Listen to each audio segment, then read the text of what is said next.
The Rough Drafts podcast is sponsored by Unicorn.com, the world's premier esports betting site. Bet on your favorite games like CSGO, Dota 2, and League of Legends, and earn Unicoins through successful bets, or use Unicorn's exclusive Connect program, where you can earn Unicoins just by playing some of your favorite games. Use your earnings to enter Unicorn's raffles for exciting prizes like Logitech peripherals or CSGO skins. So join Chase and Walter and prove who really is the esports gambling expert. Unicorn.com. Log on today.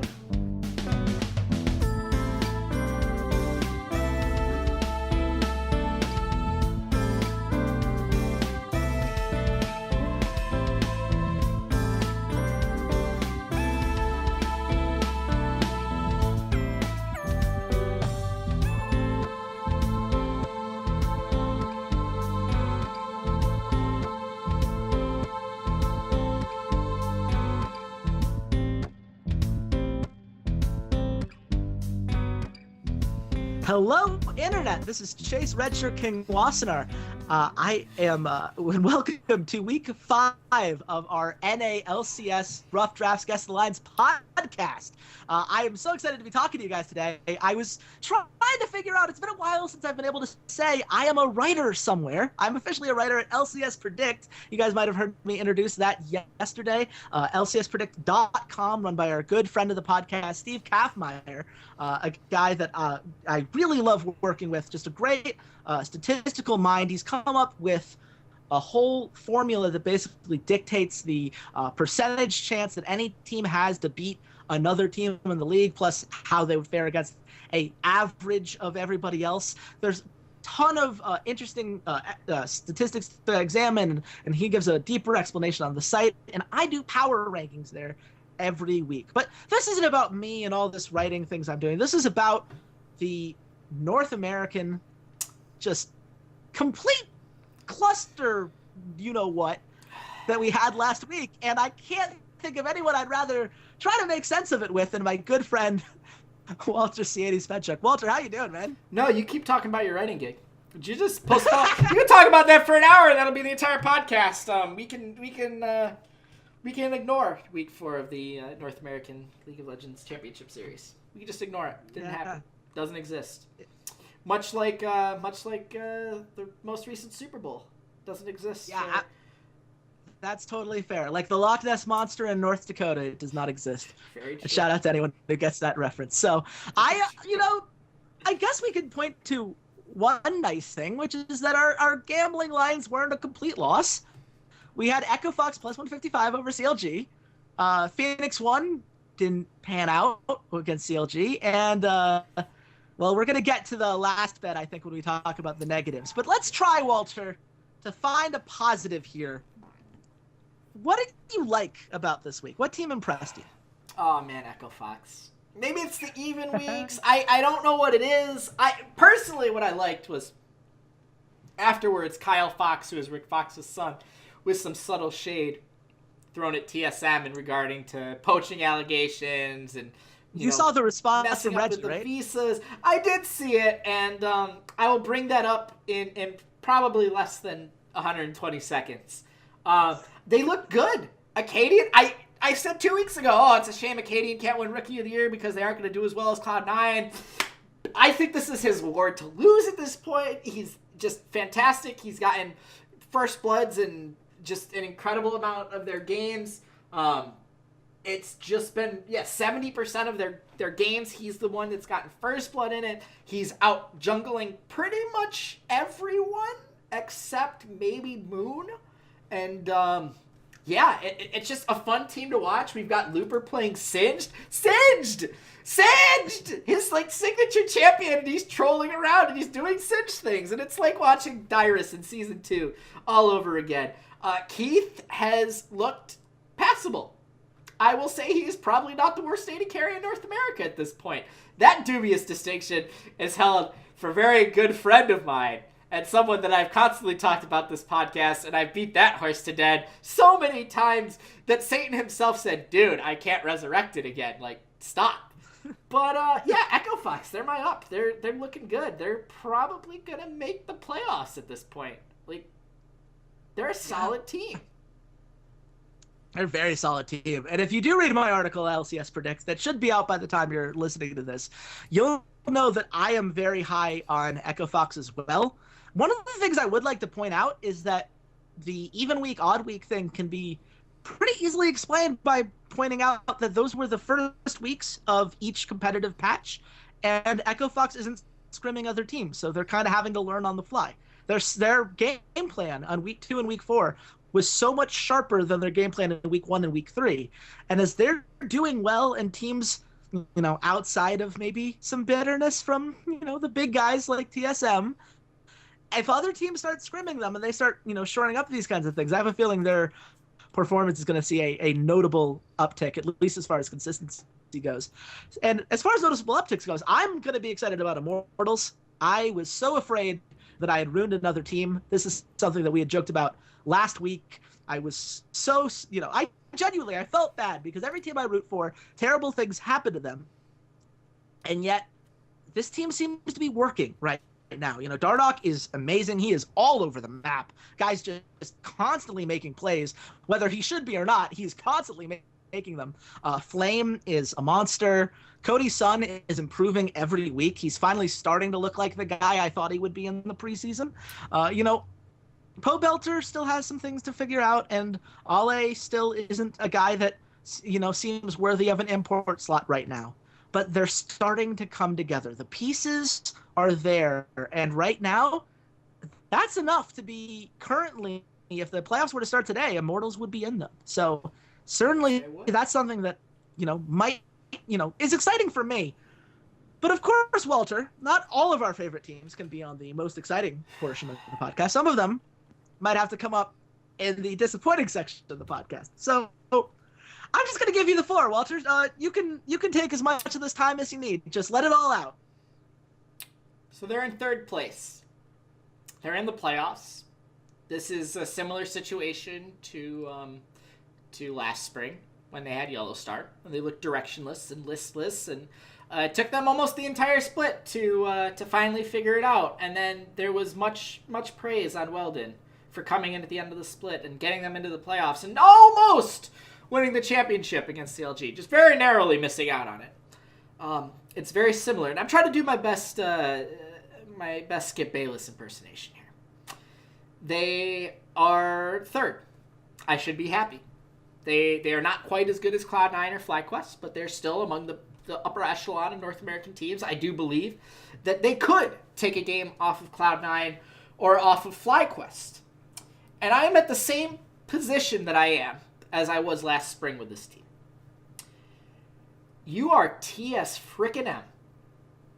You are the crown jewel of North American League of Legends. And let's be honest, that crown is much like the crown of a smaller country in Europe, a Hungary and Austria. Not to offend any of those countries. You're great countries and all.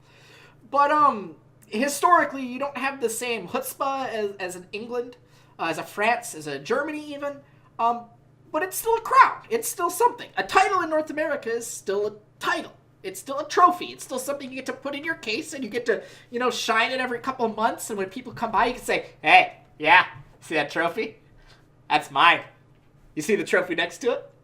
That's mine too. You see the name on it right there? That's my name. It's great. It's perfect. It's a nice entryway piece. But as a fan of the most successful organization in North American history, I can't help but feel a pit in the bottom of my stomach whenever my team is not on top, whenever they are not dominating. One of my proudest moments of a TSM fan was last season, where they were running through all competition, where no one stood a chance, where the second and third best teams in North America swung at the King and they missed, and then the King righteously slammed them to the ground and said, "Not in my house! You can't see me!" And this year, it's just not there. There is no spark. There is no fire. There's no intensity. And it's sort of like watching a sports figure that you've loved. It's like watching Michael Jordan and remembering him as this dominant competitor, this guy that would just kill you on the court, would just destroy you. And then seeing him play for the Washington Wizards and go out there and he plays 20 minutes a game and he puts up 10 shots and 2 go in, and it's just, he's not slashing, he's not passing really well, he's having trouble defending, and you go, my God, why are you still playing? And it's not to a particular person on TSM. I know I've been super critical of Wild Turtle thus far. I don't think he's the problem. I don't think he's the solution, but I don't think he's the sole reason that they're not being successful. And I said it on the European podcast, it's about being aggressive. It's about being proactive. It is about going out and asserting your will on Summoner's Rift. It's going out there and saying, I am going to make this play. I am going to do this. I am going to win this game. And at no point this season, not even in the 2-0 against Envious, have I seen anyone on Team Solo Mid with that fire in their eyes. They're acting like spring means nothing. And spring, in a sense, it doesn't mean anything. You can win the summer split and place, you could have placed 10th place in the spring split, make it through relegation, play in the summer split, win the summer split, and you go to Worlds. Spring doesn't matter. It really doesn't. So I'm not burning my TSM merchandise. I'm not off the train. I've been here since season 1. I've probably been here almost as long as Reggie has, let's be honest. I deserve a name on their wall when it comes to, like the TSM Wall of Fame. I probably deserve to be on there. I've been a diehard fan for a very long time. Like the Bills, they have the 12th man in their Hall of Fame. That's me. But I need something, guys. I need some sense of urgency. I need some desire out of you that this is more than just like, as Echo Fox so aptly put it, man, it was nice to scrim in the LCS studios. Because, TSM, that's what this looks like. This looks like it's scrims. It looks like you just aren't taking it seriously. And TSM fans don't deserve that. We don't. The long time, not the ones that came on when Double Lift joined or the Fair Day. Oh, you guys won 2 titles in a row. Guess we better root for you. Oh my God, you look so good going into Worlds. I better root for you. I mean us old timers. I mean us diehards that remember the days of the Rain Man and Chaos. At least come out swinging. At least make every loss a fight. At least try to act like you want to win a game. And I know, we're 12-9. We've had a lot of 2-1 wins. We're 6-2 overall. We're 3rd place. But this is Team Solo Mid. We aren't the 3rd place team. We aren't even the 2nd place team. We're number 1. That's who we are. That is what we expect as fans. And Reggie, that should be what you expect. Don't go after mice. Don't go after Kyle Fox and be a little prima donna on Twitter because your team got 2-0'd and lost. Be the bigger man. Accept that you lost, just like you accepted when you lost against Cloud9. Except say, we got our butts handed to us, we're going to get back there, and we're going to fix it. Because you are the person that anytime this happens is the one that goes into the scrim room and cracks the whip. It's not Weldon, it's not Parth, it's not Yarg, it's not Woodbuck, it's been none of the coaches previous. It's been when you have realized that you have taken an eye off of your crown jewel of the TSM Empire and go, crap, I need to get in there and fix this. Now is your time. This is week 5. We've got 4 more weeks after this. This is the moment where you get in there and you say, guys, come on. This isn't the TSM way. So that's what I want to see out of them coming into week 5. I want them to come after Cloud9 and FlyQuest. These are the 2 teams above you. You better show up to these 2 games. You better show that you can hang with these 2 teams, or else it's not a fun split. It just won't be fun. It won't be enjoyable. And he won't be number 1 at the end of the split. And that's, at the end, that's what truly matters. So, the floor is yours, Chase. Well, first of all, I just want to say, clearly you are in the bargaining stage of grief right now, and that's fine. Absolutely. Take your time. Absolutely. Second of all, I just want to make sure that you're aware that with that rant, you have just solidified what everyone else already knows, which is that TSM fans are the Patriots fans of the LCS. I'm Yes, letting we you are. know right We are. now. What do you mean we didn't win a championship? The whole year's a failure. What do you mean there are teams that don't win championships every year? I thought that that's what you did. You won or you failed.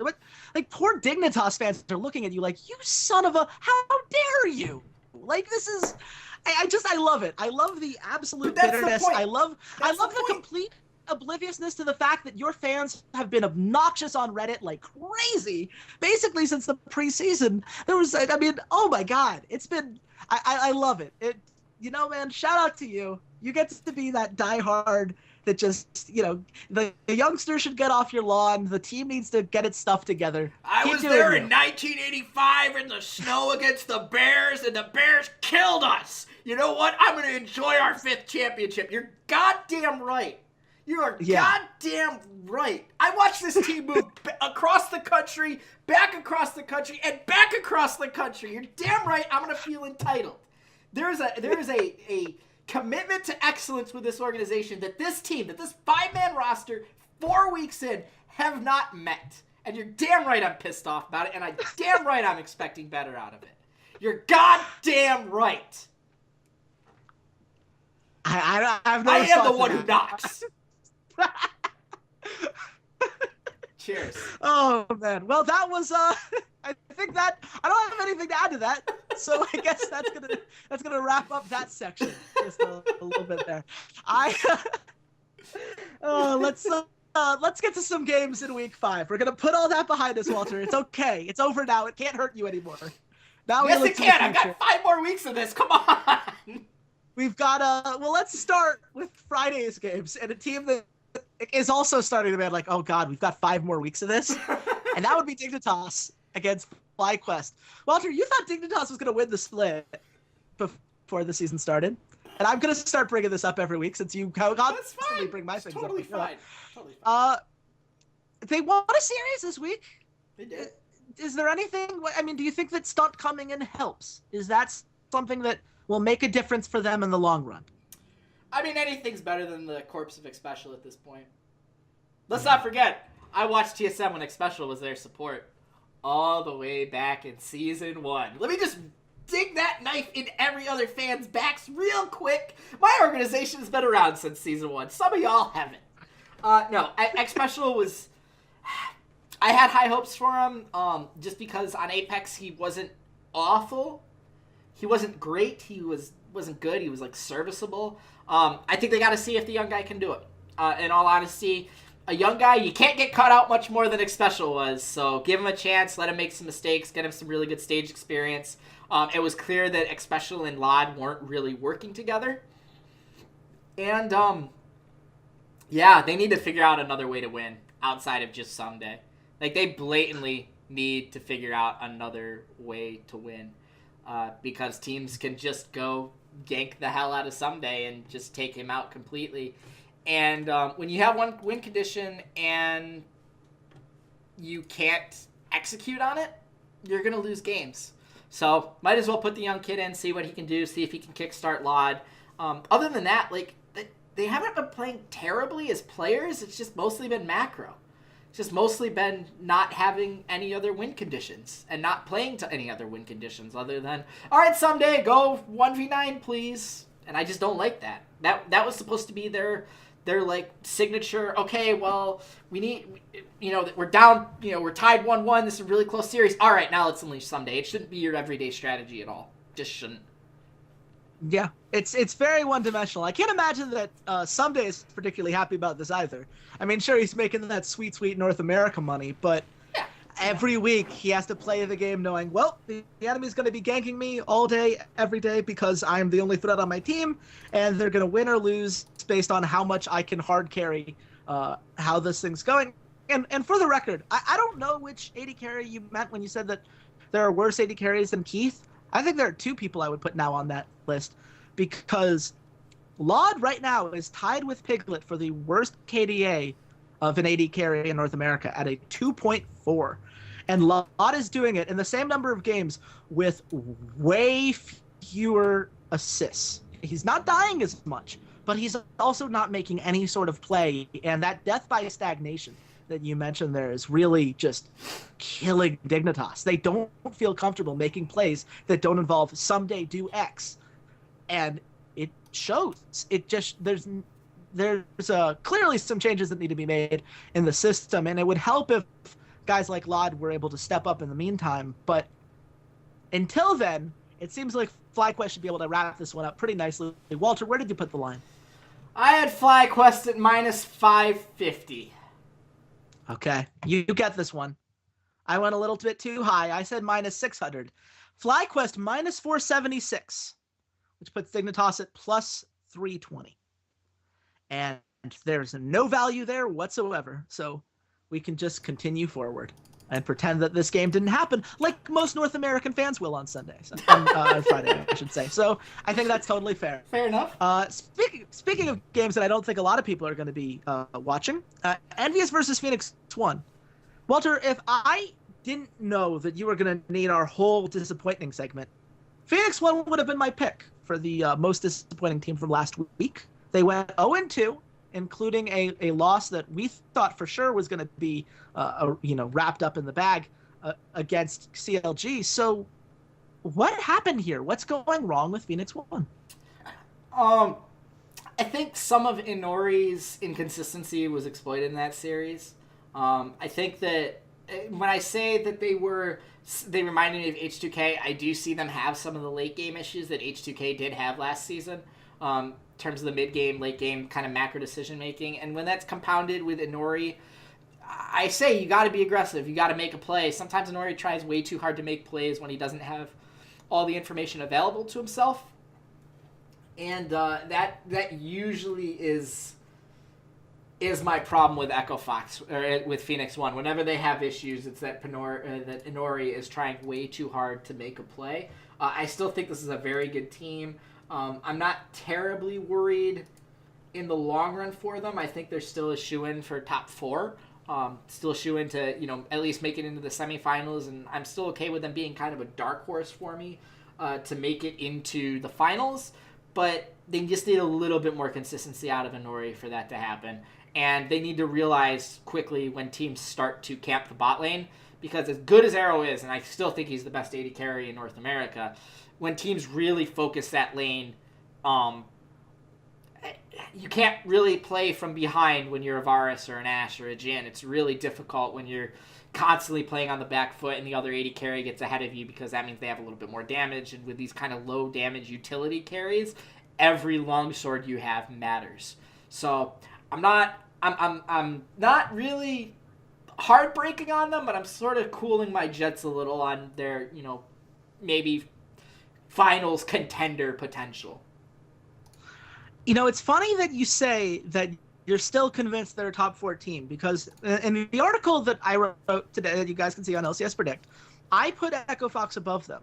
And the biggest thing that I point to, the strongest victory the Phoenix 1 has right now was against Echo Fox in week 1. That's the best team that they have beaten. Meanwhile, Echo Fox has been FlyQuest and TSM. And 2-0'd TSM for the record. So it seems like Phoenix 1 it might be the good-bad team. They might be good enough to beat up on teams that have significant issues, but I haven't seen them really rise to the occasion against the actually strong teams. This wasn't like FlyQuest was squeaking by them. FlyQuest crushed them. Game 1, Phoenix 1 should have been able to close that out, and FlyQuest just punished their inability to come up with a way to close the game. And in Game 2, FlyQuest just snowballed on them. That worries me. It worries me when I see a team that seems to play their worst when the pressure is on. And certainly that can change. If you're going to have a team that starts you back to normal, playing against Envious is probably exactly what you've got to be hoping for. So, Walter, where do you think the line is? I have Phoenix 1 at minus 400. I think they deserve to be favorites. Envious, nah. They exist. Yeah. We're not gonna waste time talking about Envious. They're still the same team they were the last 3 weeks. If you want to hear what we have about them, listen to last week's podcast. I said Phoenix 1 minus 400 as well for the record. So we're going to split this. The actual line is Phoenix 1 minus 526. Envious at plus 350. Which is to say there's absolutely no value. You should never bet on Envious. No, seriously, never bet on Envious. Don't do that to yourself. It's never going to be worth it. Pretty much. So let's continue forward into a game that I'm genuinely excited about, just because this is the battle for the 6th seed, if you will. This is CLG versus Immortals, two teams that have had pretty low lows, but have also had moments of, real bright spots, real tangible things you can point to as to how they've improved. Walter, when you look at how both teams did last week, which team impressed you more? Which team are you more excited about between those two? Problem is, I think it has to be CLG. Kind of hurts my soul, but Immortals still feels too one note to me of they need Dardoch to go off and to kind of carry them through the first 25 minutes of the game to allow their really kind of weak laners to catch up. If Pobelter ever decides that he wants to actually be a professional mid laner in the LCS, maybe my opinion will change on them. But CLG, just the macro decision making, the tenacity that they're showing, they do have, they can have some strong laning phases. As much as we kind of are down talking Hui and Darshan overall, they are showing at times that they can have some pretty decent laning phases. And then once you get into the macro kind of team fight decision making aspect, their stock goes up just because they're so good at it. The fall off from Xmithy, it was a very interesting thing that was brought up. I Will Dominate did a rankings of all the junglers, and he had Xmithy at 8th. And Thorin asked him, whoa, what are you seeing out of Xmithy that, drops you so low? Like, how did he get so bad so quickly? And Tim Sevenhusen brought up that it's not really about Xmithy getting worse. It's just the quality of junglers around him got that much better. And I'm inclined to agree with that. I don't think Xmithy is any worse than he was necessarily last split, but the quality of the competition around him is just that much better. And they're able to kind of exploit that jungle position in ways that we thought teams would in the past, and in the way that someone like Svenskeren has against CLG. So I'm looking at Dardoch to probably continue his excellence in the early 20 minutes and really exert his influence on the map. But the later this game goes for Immortals, the lower their chances of winning go, because I just believe in CLG's team fighting more than I do Immortals. That is totally fair. And it's interesting. You brought up the laning phase. In case you're curious, these are two of the three worst early game teams in the league. The EGR, which you can find on Oracle's Elixir, this is essentially, the percentage chance that a team has to win the game just based off of the first 15 minutes. CLG is at an abysmal 43.9. Immortals is even worse at 42.6. Last place, Team Liquid at 37.3. That's awful. I will say that the advanced stats are friendlier to Immortals than they are to CLG, mostly because when CLG loses, they tend to lose badly. When Immortals loses, it tends to be a little bit closer. When CLG wins, it's a strong win. When they lose, it's a strong loss. And this is kind of the dichotomy that has CLG fans very frustrated. It's the kind of, this is where they'll win one game to give false hope comes in, because they'll win a game and look great and then just not be able to put it together. But I do think that the Phoenix 1 series may have been a turning point. And I do think if there's ever a team that they can, get away with some of their weaknesses against, I think you're correct in saying that Immortals is a team that they could exploit. Where do you think the line is, Walter? That being said, I have Immortals at minus 175. Okay, so neither of us are going to get a point. Because wow, I too thought that Immortals should be favorite at minus 150. It is CLG minus 137, which puts Immortals at plus 105. And I was going to bring that up as a smart money bet, but it sounds like you like CLG here. That's what I'm getting. Yeah, it's sort of the same as the Dignitas conundrum of what is Immortals' path to victory outside of Dardoch? Dardoch CLG hard carries, Flame hard carries. Cody Sun has another good game, which he had a couple last week.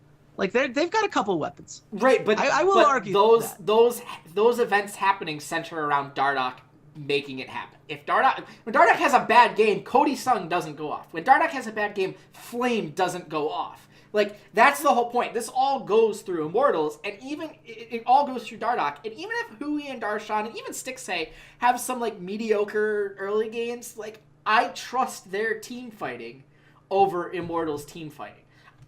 If you disagree, like, I'm not going to yell at you and say that line's like a bad line. Like, I think this is probably a pretty even matchup. I'm playing the casino by going -175, thinking that Immortals' run was a little bit more impressive because they went 4-0 last week, and CLG did lose against TSM. But I honestly think, like, truly believe this series is probably a 50-50 shot. So if you pick it one way or the other and bet on it, like, I'm not going to begrudge you. You have arguments either way. I just trust CLG slightly more. That's totally fair. And with that, it's probably time for everyone's favorite part of the week. Stay away! See, time out here. Yeah. I'm curious how many times this year you said stay away, and then we end up picking that game as one of our smart money bets anyways. Not happened. I've marked my stay away games for exactly that reason. Okay. It's never worth it. It's Fair enough. never worth it. You've made good points about CLG. I had Immortals a little bit higher in my power rankings, but I totally understand every point you're making. I don't feel comfortable with this series. It's too close. There's not enough value. Don't do that. We shouldn't do this to ourselves. I do want to We bring have to give something up, ourselves though. I do want to bring something please. up here. I want to bring up our good friend Steve Kaffmeyer's website, LCS Predict, because I have it up on my third monitor here. He has Immortals at a 58% win ratio, meaning they'll win 58% of games. So Steve never really steers us wrong. He tried to tell me that I should gamble on BBQ Oliver's over, I think it was Longzhu a couple weeks ago, last week, and I did, but I paired it with something else, and that didn't go through because I bet against Jennair, and of course the Jennair fan bets against Jennair, and Jennair wins a game. So he doesn't really steer me wrong too often. So maybe we will come back to that. That's just it's interesting. It's an interesting.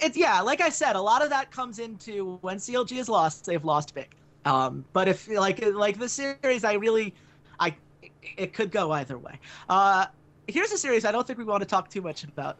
Liquid versus Dignitas, the battle for 8th. Oh yeah.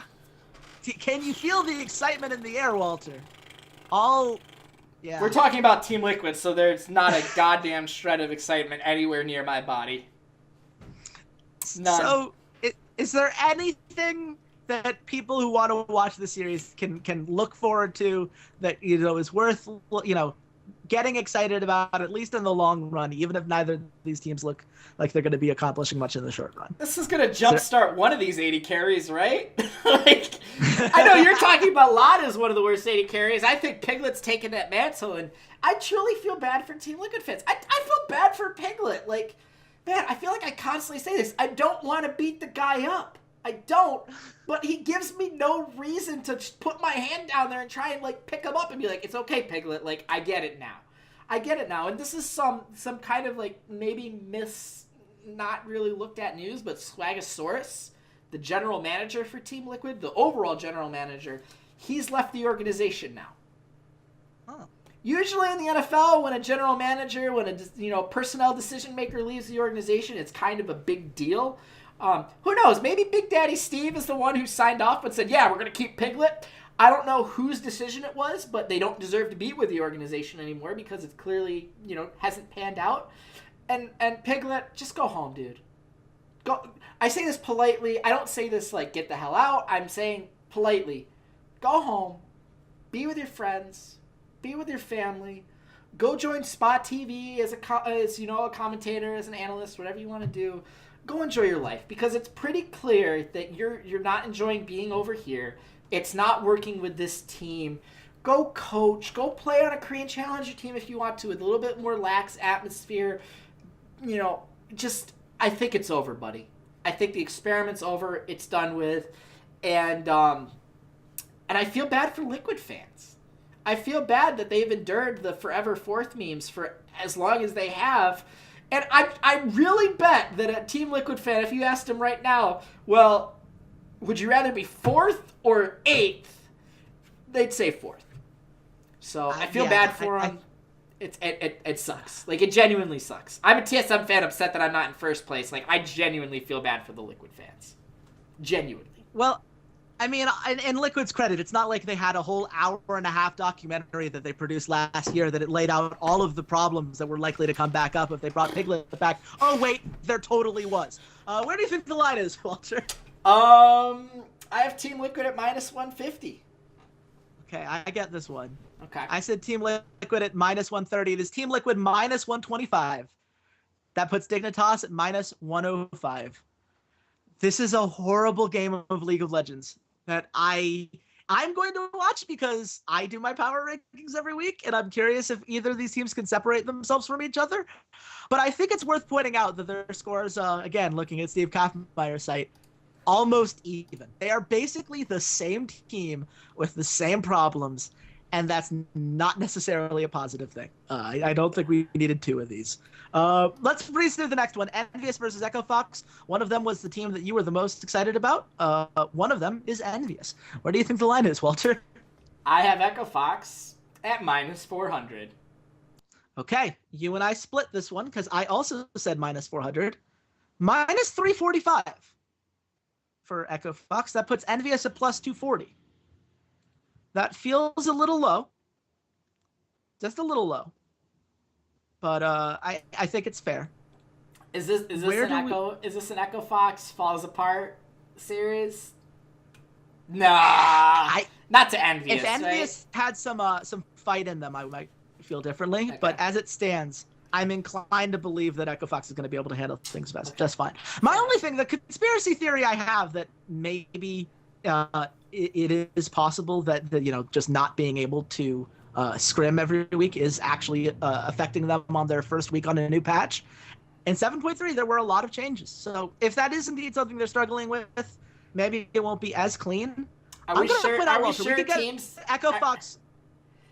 Are we sure teams... -1.5 maps is +105. I don't like them.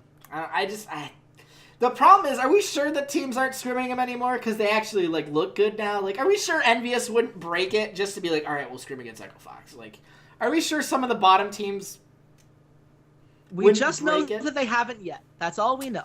Is that according to Echo Fox, it hasn't happened yet. I'm inclined to believe them. Why would they lie about it? Someone would call them out if it was true. I wouldn't take 2-0 just because it's a new patch and they haven't looked good right after a new patch, so I would probably stay away from that. That's fine. Another stay away, then. I'll take that. Cloud9 versus Team Solo Mid. The rivalry game to end all rivalry games, Walter. Isn't this the week 1 rematch you've been waiting for? Or do you think this one has a little bit of a different storyline going in? I said my piece earlier, TSM, you guys better come out swinging. Like, you better come out swinging or else no one's going to take you seriously. And maybe that's all I care about. Maybe all they care about is getting in, at least with the 6th seed, and then they'll go on a run again, and then they'll play in the finals in Vancouver, and whatever. They'll bring in some young rookie talent to replace Wild Turtle instead of Double Lift, and then everything will be peachy keen because him and Biofrost will just have great chemistry, and we'll go on a tear next split and only lose one series to, I don't know, E United or Goldcoin United or one of the challenger teams that come in, and we'll be like, well, we went 17-1. We're good with that. We'll be heralded as the best Western team ever to happen, and then we'll bow out in the group stage of Worlds because I can't have nice things. That was so many carts in front of so many horses that I'm almost positive they started tripping over themselves. I love it. You are firmly in the bargaining stage. Let's talk about a team that doesn't have to bargain. Cloud9. 8-0, 16-4 map record. Little bit of sloppiness in that FlyQuest game. Walter, say. Where do you stand on Cloud9 now that you've had a week? You asked people to explain to you why they were so strong. Did. You got some comments. No one really did. The prevailing comment was like, well, yeah, no crap. They don't have to be overwhelming, dominant individual talents. They're just so good at team fighting. They're so good at macro. They're a team. There's no I in team, Walter. Well, I feel vindicated because they looked sloppy not only against FlyQuest, who's the second best team in the North American LCS, but they also looked sloppy against Liquid. And Chase, I don't know about you, but I'm looking at the standings right now on esports wikis, and Liquid is 1, 2, 3, 4, 5, 6, 7, 8, 8. They're ninth. Team Liquid is ninth on the standings, and Cloud9, it took them 3 games to beat Team Liquid. So I feel vindicated because again, Impact and Sneaky and Jensen. Jensen has stepped up a little bit, I'll admit, but like Impact and Sneaky, the same exact players that I saw last split. Same exact players. No change. They have plateaued. They have absolutely plateaued. Jensen's a little higher on his step. The entire difference has been contracts, and in both of those series, contracts struggled. He definitely struggled, and again, it's why I say I don't want to see young players on Ivern. I don't. You are not good enough at the jungle to take advantage of these tiny little windows. Stop doing it. It's not smart. It takes them out of their rhythm. He should be playing Lee Sin. He should be playing Kha'Zix. He should be playing Rengar. He should be playing Graves. Stop putting them on different styles of champions. It doesn't work. It's not smart. Keep him in his wheelhouse. He is not a veteran that's been playing for 10 years that knows how to play every single champion and every single style. Stop it. I don't care if it's going well in scrims. Keep it in scrims. Have him work on it in scrims the entire season, then break it out for the playoffs for all I care. Don't do it. It's dumb. It's stupid, Reaper. Stop it. Actually, every coach. Stop it. Stop. Yeah, I was going to say, even veterans like Reignover have looked bad on that champion. It's a hard champion to play because it's a very different style of going through the jungle. I made the point last week. You made it earlier here. It is the new style of counter jungling that you need to understand very clearly and effectively where the enemy is going to be, how to, what timing is every camp give so that you can get every little opening possible. Because if you don't maximize your efficiency on Ivern, you shouldn't have picked the champion in the first place. It's such a high barrier to entry. It seems like they shouldn't be leaning on it so hard, but here we are. And this, I will be interested to see which version of TSM and which version of Cloud9 shows up, because it does feel like Cloud9 showed some holes last week.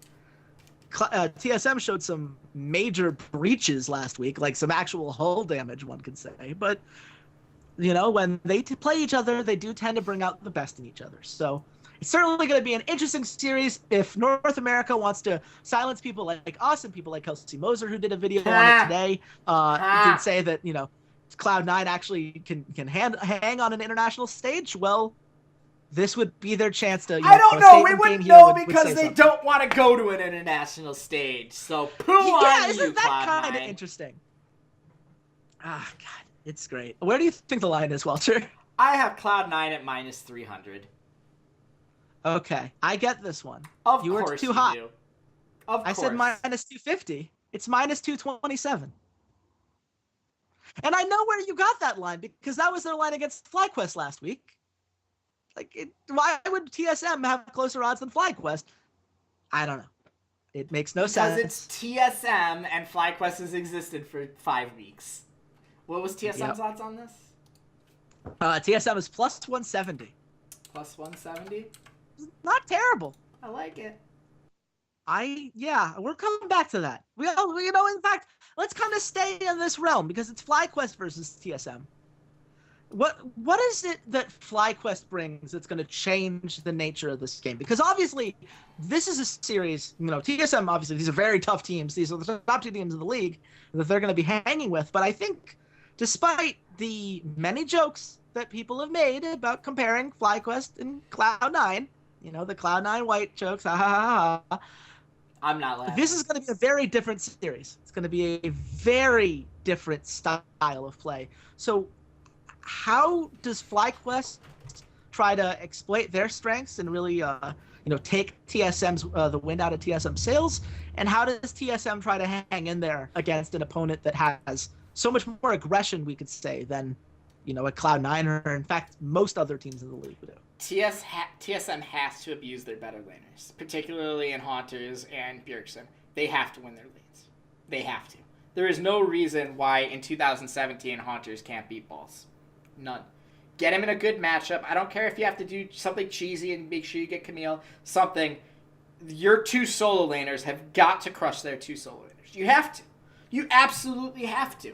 And fine, give it up. If Hai is going to roam around and he's going to do his stupid things where he's going to play quirky and he's going to package and he's going to do all that stupid stuff, then Bjergsen needs to be on a scaling champion like a Ryze or Cassiopeia and do the same thing Jensen did, which is farm, team fight, I 2-shot you. That's what it's got to be. They have to very decidedly do this. And if they're going to do that and they're just going to let Hai roam freely, Biofrost and Svenskeren have got to get out and ward. They've got to be constantly warding. Honestly, if I'm Biofrost, I have 2 control wards in my inventory at all times. And I'm constantly moving them around and constantly placing them places because Hai has figured out that he can gank anywhere he wants from anywhere on the map with the little plants and playing Corki and all these other things. I'm just waiting for him to play Talia.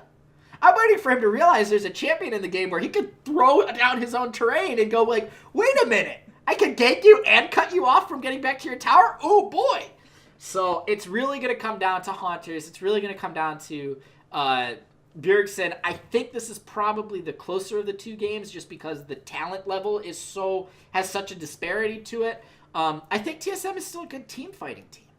I truly think they are. They just have to do something in the early game, and Svenskaren's got to get his head out of his you-know-where and actually make a play. Ever since the series against Jensen, where Jensen just picked Fizz in game 1 and thwarted his first 2 ganks, Svenskeren seems scared to gank.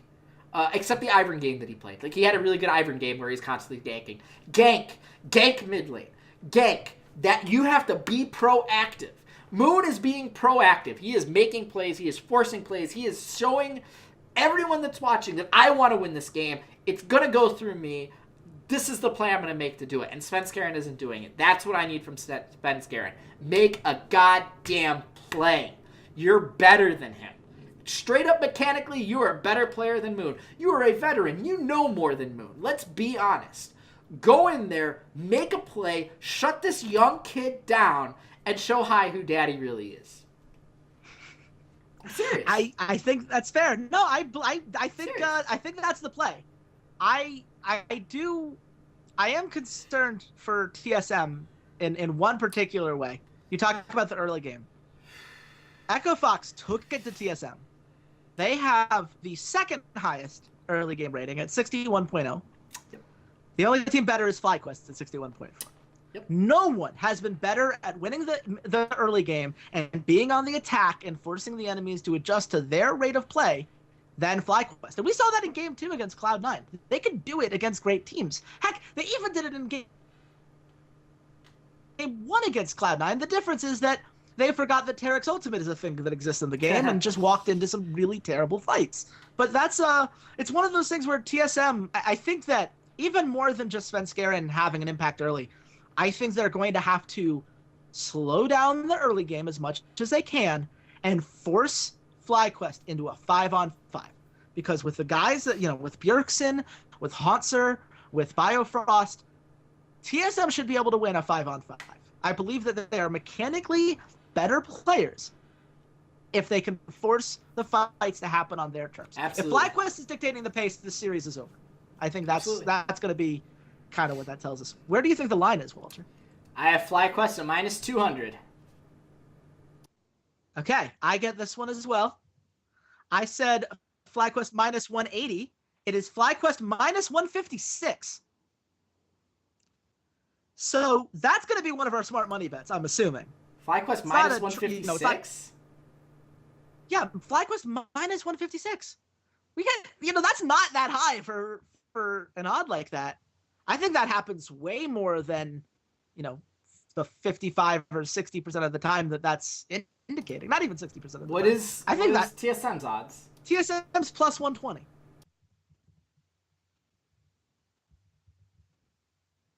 I think we're going to come back to that one. I really like the FlyQuest value. I think that line is too low. TSM always comes off of a shellacking like what Echo Fox game them on fire. They're going to win one, if not both of these games this week. Huh, okay. Historically, so they're going to win TSM one. Plus 120 then. Yeah. I think if they're going to win only one of them, it's going to be FlyQuest, not Cloud9. But just knowing how TSM in the past has reacted to really devastating losses like against Echo Fox, I guarantee you when we watch this episode of TSM Legends, Reginald is going to be interviewed. It's going to be the first time he really shows up in TSM Legends, and he's going to be like, I saw the guys weren't doing what they're doing, and he's going to be in that room, and he's going to give some sort of speech, and they're going to win one, if not both of these games. Just historically, that's what happens. Yeah, no, that is absolutely true. So we might, TSM plus 120 is when we might come back to then. I totally understand where you're coming from. Let's move on. Immortals versus Echo Fox. This is my optimistic team versus your optimistic team. I think that you have, bigger problems with Immortals, and I think that's totally fair. What's the difference maker in this series to you? Acadian is more... No. Froggen over Pobelter. Pobelter hasn't shown up. The second Pobelter decides he wants to show up and be a mid laner in the North American LCS, more than happy to be more respectful of Immortals and give them another pathway to victory, but Echo Fox has shown they can win through Acadian, they can win through Froggen, they can win through Looper doing shenanigans, they can win through Keith freaking hitting Jhin ultimate shots. Echo Fox seems like a very well-rounded, complete team, and Immortals doesn't. And when Immortals clearly 2-0s them this weekend, and Echo Fox looks terrible, I'll say the opposite next week. But until that happens, I think Echo Fox has the clear advantage. Yeah. Just so you understand how bad Pobelter has been, you listeners at home, he has a KDA of 1.8 right now. He has died more times than any other mid laner in North America. He's died 74 times, who he is second with 67, but who he also has way more kills and assists. It's bad. He's responsible for 26% of his team's deaths. That's crazy. It's the anti-Pobelter from what we've seen in the past. And I think you're absolutely correct in pointing out that that's not something that, Froggen is going to, And he's participating in only 54% of their kills. Oh, it's so bad. I would have loved to, at some point I'm going to do the write-ups, the way that Bill Simmons does it, where you put the stat line. It's like player A and player B and try to get people to figure it out. 57, but yeah. Man, Pobelter's stats are just atrocious in every measure. There isn't a single thing, it's not like, oh, well, his damage per minute numbers are maybe low, but that's because he's not playing other... There's nothing. There's no excuse that you can come up with other than hopefully he gets better soon. And that's a concern for me. And it's a concern because Dardoch does not seem like the kind of person that's going to wait for Pobelter to catch back up. Nope. Doesn't seem like his personality, in my opinion. And I think we're going to get a reverse coast here, where the jungler stops talking to his mid laner. God, that terrifies me. Right? Don't do that to me, man. I can't root for another team like that. That's the point. I'm putting the stank on it. I'm doing it on purpose. I'm willing to sacrifice Dardoch to watch another team go down in flames. Ha, ha, ha. Oh, boy. Where do you think the line is, Walter? I have Echo Fox at minus 175. And I win the week. God. That's what I do. I am very... I said Echo Fox minus 130. It is Echo Fox minus 143, which puts Immortals at plus 110. Which I think is fair, but I'm also a little bit higher on Immortals than you. So I understand why you would be a little thrown off by that line. Awful. I think minus 143 for Echo Fox has value. I think they are better than people realize because they had a couple bad weeks early on. I really think they're going to start figuring it out more and more as this goes on. But we'll come back to that. I hate that line. I actually despise that line. That's awful. Well, you're going to hate this more, Walter. I got the next line exactly. So unless you get it exactly as well, I'm going to get another point here. I guess it doesn't matter. But it doesn't matter. You already won. Yeah, it's just, yeah. Liquid versus CLG. Again, I'm going to ask you the same question I asked when Liquid versus Dignitas.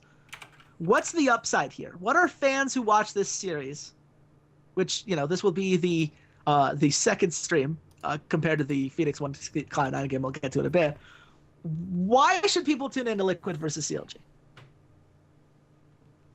Watch Phoenix, because I don't know. You have two monitors. You have to because you run a very successful esports gambling podcast. You want to watch two kind of flailing, floundering North American legacy organizations go after each other. You don't like good League of Legends. Your name is Steve Aronset. You have a Link voodoo doll, and you're pissed off as a CLG fan that Link isn't going to be playing in this because you're going to stab him repeatedly in the throat with a pin. You're a masochist. You're a sadist. You like watching horses get beaten to death. You like terribly counterintuitive team names. You like Hotshot GG. I mean, I can just go on and on. You are a fetishist. Your mouse ran out of batteries and you can't change. You're a fetishist for chess pieces. I mean, I can't go any farther because you're putting me on the spot. There's no real reason to watch it. If you want to watch it, I think it's to see if Team Liquid is anything other than a bloated, decaying corpse of a horse, sinking in a vast ocean of its own incompetence. I'm sorry, Team Liquid fans. I don't enjoy doing this. It doesn't put a grin on my face, but this is reality. You guys are terrible. You've been terrible because of organizational decisions that your management and your ownership have made, and you should hold them accountable at this point. It is what it is. I feel terrible for the coach. I feel terrible for Lorlo and Matt and Golden Glue and Rainover. I feel terrible for Piglet. This just isn't working. So they don't have a Team Liquid Academy for them to rely on and try and bring up talent. So I don't know. It's just not fun watching Team Liquid fail. They've been around almost as long as TSM. They are a legacy organization that, Curse existed, but they're a legacy organization, and they do deserve their spot in the annals of history for League of Legends. But at this moment, they're quickly becoming a footnote. This is an organization that might not survive relegation. They might get relegated by their former coach and mid laner, for Christ's sake. It sucks. I don't like watching this organization fail. It doesn't really make me happy, but their own hubris have put them in this point. Yeah. First of all, I want to get that decaying corpse of a horse sinking down into the depths of the ocean. That needs to be embroidered on something, or maybe on a poster somewhere, like one of the demotivationals. I totally want that. That being said, I think you're right. I don't know why you would watch this unless you really, and you didn't have to say masochist because you already said Liquid fans, dude. It's already clearly laid out. So, where do you think the line is? Again, I got it exactly. So I mean, I didn't. I can see what you got. It was CLG minus 50 for me, and that wasn't what you had. So nope, CLG minus 175. I think that is about where it should be. Liquid plus 135 there for the underdog lines. It's I don't know why you'd be tuning in unless you are a degenerate gambler like us and really want to eke out every little bit of value. But even then, I don't know what would possess you to feel confident in either of these teams enough to want to bet on it. It's going to be interesting. We're going to go to the last game of the week, Walter. I'll put it this way. Depending on how CLG versus Immortals goes. Yeah, that's fair. CLG beat Immortals. I could see this being a letdown game and Liquid possibly winning it. Actually, depending on how both of those matchups go, CLG versus Immortals and Liquid versus Dignitas, I don't think both teams go 2-0 or 0-2. I think they go 1-1 this week. So, should be interesting. Well, it would be impossible for them to both go 0-2 because one of them has to beat the other. But yeah, no, it's totally but that's fair. what I'm saying. I think both go 1-1. So if one wins their first matchup and one loses, I think the team that loses wins the matchup versus CLG or versus each other. Got it. Okay. So that's what I think. I'm with you now. I'm sorry. I'm already thinking ahead to Phoenix 1 versus Cloud9, which to me is a much more interesting series. So It is. I'm over there. So let's pull ourselves over to that conversation. Agree. What do you think is going to be the difference maker here? How does Phoenix 1 recapture the team that was 4-2 and really exciting us before this week happened? Against the toughest team in the league. And Nori's got to play smarter. That's what it comes down to. And Nori's got to play smarter, and Phoenix 1, I said earlier, has to, as a team, realize when teams are going to camp their bottom lane. They have to stop it. They have to protect Arrow because Arrow is truly the guy that in team fights is making them run. And they have to be smarter about their positioning in team fights. There's been multiple times in both the series last week where I saw Arrow just get caught. And it wasn't because he was, badly positioned. It was because his tanks and his frontliners moved. They would get out of the way of skill shots. They would, they weren't clumped up correctly. Or there were a couple times where he got, Nautilus ulted. Sure, that's a positioning by himself, but they just have to be better about protecting their backline, and Honoria's got to play smarter. You're aggressive, dude. You're trying to make plays. You're trying to put your stamp on the game. I love that. I appreciate that. I wish my own jungler did it. But you got to be smarter about when you do it. The first step is just being outright aggressive every single time. Every moment of the game. Constantly invade. Constantly gank. Constantly counter gank. Don't care where words are. Just constant. The next step is now adding that. Add information to it. Okay, well, now I've got wards here. I know he's not here. I know he's not there. Well, maybe I shouldn't go top side since top side is dark. Let me go bot side where I have wards and I know where he is. Oh, that Scuttle Crab was just taken. I'm not going to go that direction because he's probably that way. Oh, their mid laner and their top laner are both mything. Maybe going for their red buff isn't such a smart idea when they're on red side. Maybe I'll just back off. I'll grab the Scuttle Crab and we'll call it a day. It's about being smarter about when you're going to make your decisions, when you're going to make your proactive and aggressive plays, and then the second you're confident in it, pouncing. Don't second guess yourself. When you have the information and you're confident in your play, do it. If you see their top laner is bot side and you're going to go tower dive their top laner and you've got a Maokai or a Shen or something good and it doesn't work out, at least you tried, at least you had the knowledge and it was just a mechanical outplay and you just kind of screwed up the mechanics of it. That's something you can always fix for next time. But the knowledge stuff, you've got to just become a smarter player. You've got to process things faster. You can't just blindly go into the enemy jungle and hope you don't get caught. It's just not going to work for you. And don't play Ivern. Not Ivern. Play Rengar. I know he got nerfed, but play Rengar. You'll be able to play him now. Just play Rengar or Kha'Zix or Lee Sin. No Ivern. None. Stop it. Stop it. No. I agree with you. I will say the good news for Phoenix One is that Ryu and Arrow and Adrian are three guys that should all be able to instill the very lessons that you just pointed out. Exactly. There are veterans on this team who can, show them the film and be like, okay, so these are the things you did that were wrong, and this is why they're wrong, and here's what we can do, and here's what's worked for me, and here's how these systems kind of come together. All of that is very valuable, and I feel very confident that Phoenix One will figure it out for that reason. It's hard to do that against Cloud9, just because Cloud9 obviously has already figured that out. They know how to play the game out to the way they're supposed to. They're not a perfect team by any means, but they have that kind of game knowledge. So, it's going to be a real test for Phoenix One, how quickly they can learn to adapt to these kind of changing situations. But also a really big opportunity for them if they could somehow pull it off. Walter, where do you think the line is on this? I had Cloud9 at minus 333. Okay, you got the last point of the day. That's and on a high note. I went too high. I said Cloud9 minus 400. I just thought, Cloud9's at a point where we're just going to start giving them kind of crazy odds because they're good. The casinos like Phoenix One more than I thought. It is Cloud9 minus 270, which is Phoenix One plus 200, which you do not usually see for a 4-4 team that went 0-2 the week before.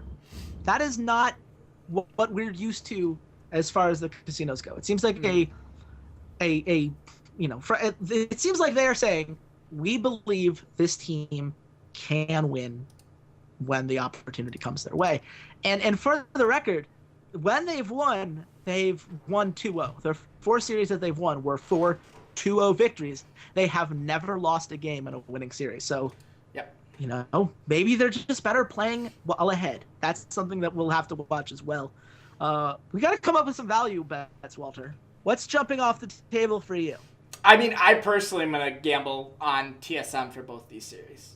I personally am going to do that because I know historically TSM always comes out with a vengeance after kind of a gut-wrenching loss.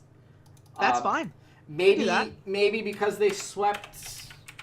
Maybe, and this isn't the TSM fanboy. I mean, this is like historically going back and looking at some of their worst losses. They come back out swinging. It might not be a 2-0. Like, they might not sweep both of these games, but it's going to be some close, hard-fought games. TSM usually plays against their opponents much closer the second time they play against them, so I think the Cloud9 series will be closer. And then FlyQuest, I just think its talent is on TSM's side. So I like both of those series, but you could talk me out of one or the other of them if you found better value someplace else. Not going to. Mostly because there doesn't seem to be a lot of value I'm confident in. I do think that that TSM is going to win one of those series. It's very rare that TSM goes 0-2 in a week. That almost never happens. Yep. And B, it's very rare that TSM doesn't bounce back from a bad loss. Historically, they've been very good at it. If they were somehow to go 0-2 this week, it would be unprecedented on multiple levels. So I'm gonna go with you on that journey. Yep. I say I like taking Echo Fox to get a 2-0 over Envious. I just don't think Envious is good. I think that Echo Fox is bringing an intensity and an aggression in the early game that I have no idea what tools Envious has to deal with it. Because that's how they lose, right? They can't, deal with the early game, then they're forced to team fight, and Seraph hasn't been able to do that. Their shot calling is. You like an Echo Fox 2-0 over more than Immortals over CLG?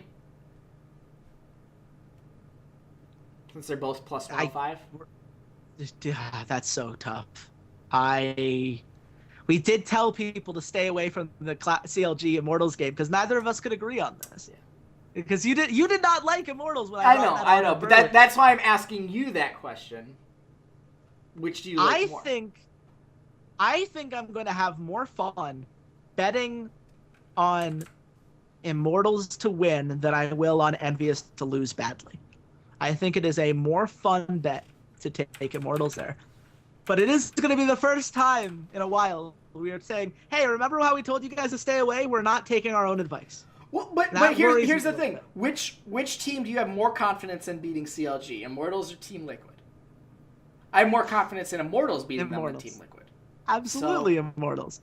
I don't think that And there's definitely a chance that Envious Seraph goes off, shuts down Looper, takes advantage of him, goes full split push on a Camille, on a Fiora, and screws up a 2-up.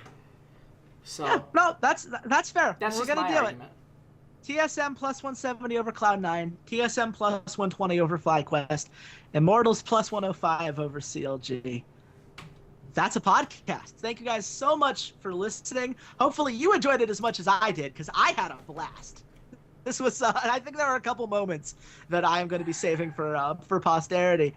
If you agree, then you should definitely hit that subscribe button over here on the YouTubes, or if you listen on SoundCloud.com/esportsroughdrafts, that's where the audio-only version is. We appreciate if you hit that subscribe button there. Also, we're on iTunes, Rough Drafts Podcast. You can find us that way. You can obviously follow us on social media. I'm at RedShirtKing. Walter, where can the nice people at home find you? Yeah, you guys can follow me at Ceades_LOL, where I'm pretty positive Sunday night I'll be figuring out ways to call in sick to recording a podcast. Man, that'll be it's going to be something else. If that happens, I might make a call, maybe see if Jacob Wolf or somebody can come in as a substitute. I think you'll need a break. Look, not anything against you. I feel like, actually, you know what? Never mind. I had to do this after the Falcons lost the Super Bowl. I can make you come next week. Screw it. I'm not letting you get away with this. And of course, don't forget to follow at Rough Drafts Pod on Twitter. That's where we do our live tweeting and some fun things. Like we currently have a little giveaway going on, so you might want to subscribe over there and hang out with us. It's a lot of fun. We have a feeling you'll love sticking around if you enjoy this show. So come back next week. We'll have our European and North American episodes coming on the way. And until next time, bye, Internet. Hey there, Ceades here. Thanks for checking out the podcast. And if you enjoyed today's episode, consider supporting us at www.patreon.com/roughdraftspod. For just $1 a month, you can join your fellow listeners in our patron-only Discord channel and help keep the content coming. Or join our VIP club, where $1 a show or $8 a month gets you first priority on all patron content, like our patron-only Q&As. And check us out on all of our social media: Twitter at @RoughDraftsPod, Facebook.com/RoughDraftsPod, SoundCloud.com/esportsroughdrafts, as well as on iTunes and YouTube by just searching for the Rough Drafts Podcast. Thanks for listening, And goodbye, Internet.